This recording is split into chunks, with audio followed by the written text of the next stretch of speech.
to Russia for use on the battlefield to attack grain silos and the heating infrastructure of major cities as we head into winter, to try to conquer territory that belongs to another sovereign nation, this is not going to reflect well on North Korea, and they will pay a price for this in the international community. We have also imposed sanctions, specific targeted sanctions, to try to disrupt any effort to use North Korea as a conduit or as a source for weapons going to Russia. We did so as recently as mid-August.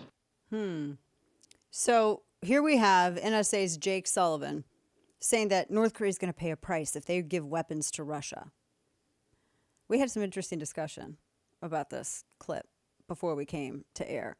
Welcome back to the program. Dana Loesch here, top of this second hour, and you can listen coast to coast to the radio program. You can also watch the simulcast on YouTube, good discussion, Facebook, and Channel 347 Direct TV. So my first thought was, now you're going to try to go and rile the short stack down there up? But it really isn't any different, as we were discussing. I mean, when Trump was talking about Rocket Man, I get it. It's similar. I'm not opposed to tough talk. The problem is that when Trump was in office, we had the benefit of all of these tyrants believing that he was probably bat crap crazy enough to punch the red button. Whereas I don't think that this administration even knows what the color red is. Oh, is that the commie color? That's probably what they think. That's kind of the difference here. And this administration is all about placation. Now, the other thing too, and I'm going back and forth on this, we're giving weapons to Ukraine. I don't like North Korea, nor do I like Russia. I mean, as so far as the Kremlin and that, and the commies there. I don't like North Korea. For crying out loud, that bowl-cutted short stack fed his uncle to dogs. That's a true thing that happened. They literally cannot keep the power on in the country. Only Pyongyang has lights. Their people are famously undernourished, malnourished, and underfed. And they seem like they're nuts. I mean, it's a bunch of generals that have medals for God knows what, all on their jackets. And then you got short stack down there. I don't get it. And his crazy sister, who's like the female version of Dr. Evil with no redemptive arc. So if they give weapons to Russia, we're giving weapons to Ukraine. Do we really? Now, let me just speculate on this. I'm having a conversation about it. I'm not making a statement. Do I care that North Korea is giving arms to Russia? I mean, it's North Korea. What are they known for making besides failure and fear? Nothing. I mean, their rocket launches aren't really successful. They're they're broke. They wouldn't exist without aid from China. They're used as an attack dog by the CCP. I just think whenever I hear people on the left and they are gun control activists say, oh, military grade this, military grade that. And the joke is you actually don't want military grade anything because it's bad. I just think, like, what's North Korea grade? I don't know. Can you actually depend on it to work? But then Juan made a good point. He was like, well, they're desperate.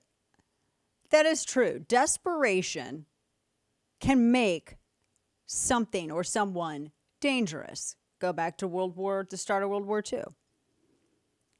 But leading up to Pearl Harbor, Japan was getting desperate. They were trying to expand their imperial boundaries, and they needed to have the fuel and resources to do so, which is why they were looking to conquer any nearby nation that had any kind of resources that they could exploit to use to that effect.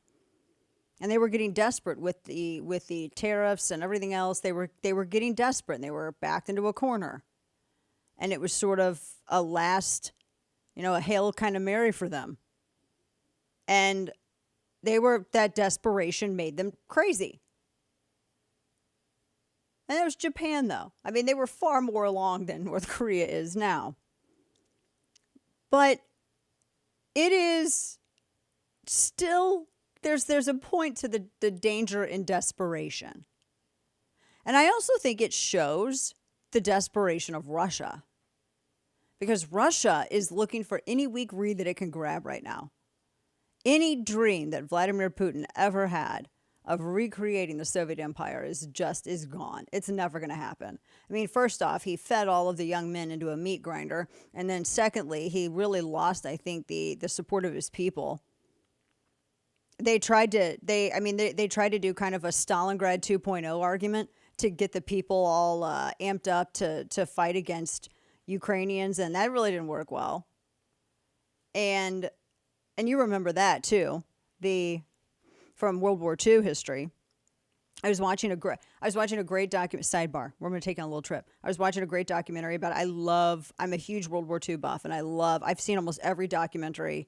There's one on Netflix that's World War II in color. It's halfway through, it's garbage. They have some of the stupidest people that opine on this, and they get so woke and so political. And I had to speed through some of it because you just had a bunch of know-nothing woke people who were talking out of their backside, a la Jim Carrey and Ace Ventura.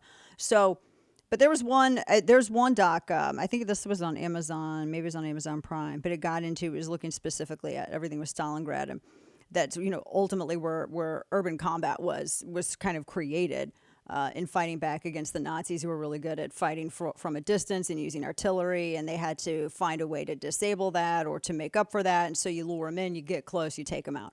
So, but there was this propaganda effort at the time that they used, and people in Stalingrad were already mad. They were already kind of disillusioned after World War I. They were tired. They didn't want to keep going. They were tired of, they were mad over the communism. They were mad about being broke and bread lines and everything else. So they used this major, massive propaganda campaign.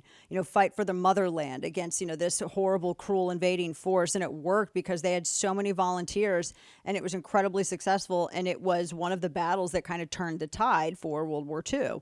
And they are trying to recreate that with Ukraine, but it's not the same. It's not working. That's when you heard all about they were trying to revive that propaganda and use that, but it's not the same. And they're all also not making great military decisions either. So I look at this, they look entirely desperate to the point where they're willing to debase themselves by being second fiddle to China. And yes, China's communist, and you can sit here and say Russia isn't, but you'd be wrong. And Russia's communist, but they're not the same kinds of communism. And they were actually quite competitive and a little hostile towards each other for quite some time, even with all of that. But the enemy of my enemy is my friend is kind of alive and well in that relationship. They're a little bit more than frenemies. And there's an alliance there. But China's being very careful about it. They don't want to look like they're cozying up to them too much. They want to try to look like they're, going legit in the world, right? Nobody believes it. But they're desperate. Russia's desperate enough to debase themselves that way. That's why I always reject a lot of the neocon arguments. Like, oh my gosh, Russia's wanting to expand, Soviet stuff. And they talk about that like that's the bigger threat than China. I mean, China has more steam, for the lack of a better way to put it, than Russia does. And, just with the population alone, a war of attrition is possible. So I don't the whole thing. It's just a weird, you're going to get G20 happening right now. I think China's sending their premier, Xi Jinping, the guy who's afraid of Winnie the Pooh. He's not going to show up. Although, how amazing would it have been? Because India's hosting. I think they would have allowed somebody to show up in a Winnie the Pooh costume to protest if Xi Jinping did go. That would have been amazing.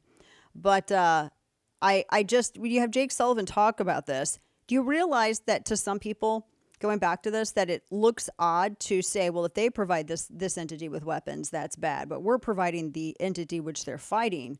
I'm just strictly looking at logic. I'm not making a statement because I know everyone is so eager to use that as a way to disqualify critical thinking in this country. We're not playing that game. But do you see how the logic looks off balance here? That's my whole point. But that's what this administration's doing. It's inconsistent. They got so mad. Democrats lost their minds when Trump was talking about Rocket Man. Yeah, well, we'll just we'll go after Rocket Man. And he was just, talking tough. Oh my gosh, Democrats, do you remember this? We covered it. We played like montages. They lost their minds. They had people convinced that you all were going to get nuked from North Korea. Oh my gosh, they lost it. But this? How is this any different? This is what I'm talking about. This isn't whataboutism, which is the last refuge of the intellectually vapid. This is consistency. Where is it?